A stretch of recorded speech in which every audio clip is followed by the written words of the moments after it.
Olá mais uma vez, queridos e queridas. Sejam todos bem-vindos ao nosso canal. Você já teve dúvidas entre posturas de servos na Igreja de Cristo? Igreja primitiva, século I, no início, os líderes eram chamados de presbíteros ou anciãos, e havia pluralidade de liderança nas comunidades cristãs. A autoridade era compartilhada, e o foco estava no serviço e ensino. Século II e III, com o crescimento da Igreja e a necessidade de organização, surgiu a figura do bispo como autoridade central. Inácio de Antioquia, 110 d.C., já defendia a liderança única do bispo em cada cidade, o que começou a concentrar poder. Idade Média, a estrutura eclesiástica se tornou hierárquica, com o clero assumindo funções sacerdotais semelhantes às do Antigo Testamento. O padre passou a ser visto como mediador entre Deus e os homens, especialmente por causa da doutrina dos sacramentos. Reforma Protestante, século XVI. Lutero e outros reformadores rejeitaram essa mediação sacerdotal, defendendo o sacerdócio de todos os crentes.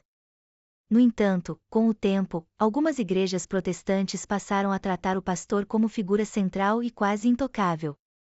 Século XX em diante, com o crescimento de mega-igrejas e ministérios personalistas, muitos pastores passaram a ser vistos como ungidos exclusivos, com autoridade espiritual incontestável, o que se aproxima perigosamente da ideia de sumo sacerdote.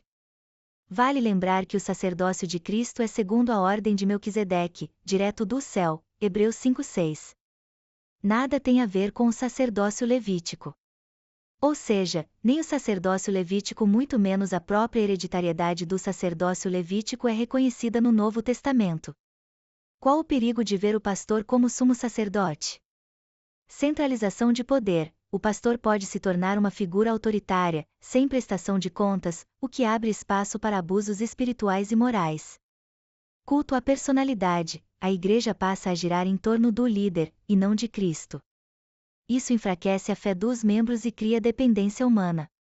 Desvalorização do corpo de Cristo. Os dons e ministérios dos demais membros são ignorados, contrariando o ensino de que todos têm função no reino, 1 Coríntios 12. Perda da missão bíblica. A igreja pode se tornar um palco para o pastor brilhar, em vez de ser um lugar de ensino, comunhão e serviço. Confusão teológica. A ideia de que o pastor é ungido exclusivo pode levar à crença de que ele é mediador entre Deus e os homens, algo que o Novo Testamento atribui apenas a Jesus, 1 Timóteo 2:5.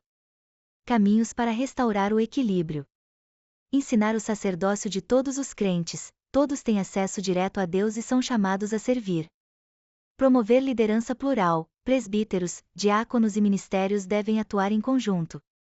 Valorizar a palavra acima do pregador. A autoridade está na escritura, não na figura humana. Fomentar prestação de contas. Pastores devem ser acompanhados por conselhos e pela comunidade. Uma curiosidade: a origem da expressão anjo da igreja. Essa frase vem das cartas às 7 igrejas do Apocalipse, capítulos 2 e 3, onde João escreve: Ao anjo da igreja em Éfeso escreve, Apocalipse 2:1. A palavra anjo aqui é angelos, no grego, que significa mensageiro. Há duas interpretações principais. A primeira: anjo celestial. Alguns estudiosos acreditavam que se referia a um ser espiritual designado por Deus para cuidar da igreja. Como se fosse aquela apresentação angelical que se deu para Cornélio em Atos 10. Mas esta conclusão está praticamente superada, pois o evangelho não pode ser pregado por anjos. A ordem é que seja pregado por seres humanos. Tanto é, que Pedro foi quem necessitou ir até o centurião Cornélio, para apresentar Jesus Cristo a ele. A segunda: líder humano mensageiro.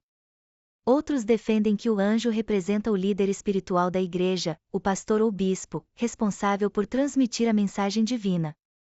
Apesar da segunda interpretação ser comum em círculos evangélicos, não há consenso bíblico claro de que anjo signifique pastor. E mesmo que fosse, isso não implica que o pastor seja infalível ou superior aos demais membros. Outra coisa, se houver um outro membro portando a mensagem de Deus para pregar, ele seria então o mensageiro, e, portanto, o anjo da igreja naquele momento. Por que isso pode ser perigoso? Autoridade desproporcional. atribuir ao pastor o papel de anjo pode colocá-lo como mediador entre Deus e a Igreja, o que contradiz 1 Timóteo 2,5, há um só mediador entre Deus e os homens, Jesus Cristo.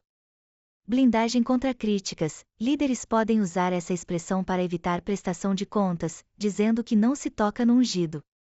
Desigualdade espiritual, isso pode criar uma hierarquia onde o pastor é visto como mais santo ou mais próximo de Deus que os demais. Desvio da missão coletiva, a igreja deixa de ser corpo com muitos membros e dons, e passa a depender exclusivamente da figura pastoral. Como lidar com isso de forma saudável? Focar em Cristo como cabeça da igreja, o pastor é servo e se está na condição de líder, merece respeito, assim como todos merecem. Mas o pastor não é senhor da congregação. O Senhor da igreja é Jesus Cristo e a verdadeira autoridade está na palavra de Deus. Por isso, é necessário estudá-la. Atenção ao seguinte. As Escrituras são claras ao revelar que uns foram dados para pastores, Efésios 4, 11 e 12. Mas o pastor é cuidador e não sumo sacerdote. De qualquer forma, você como ovelha necessita ser guiada pelas Sagradas Escrituras, e esta sim é a função do pastor. Ame o seu pastor, ainda temos pastores, que são guias espirituais na terra. Não ande por aí desgarrado jamais. Obrigado por estar conosco mais uma vez. Se gostou, deixe o seu like, seu comentário e repasse para os seus amigos e irmãos. Deus abençoe você e a sua família. Até o próximo Vem Procast.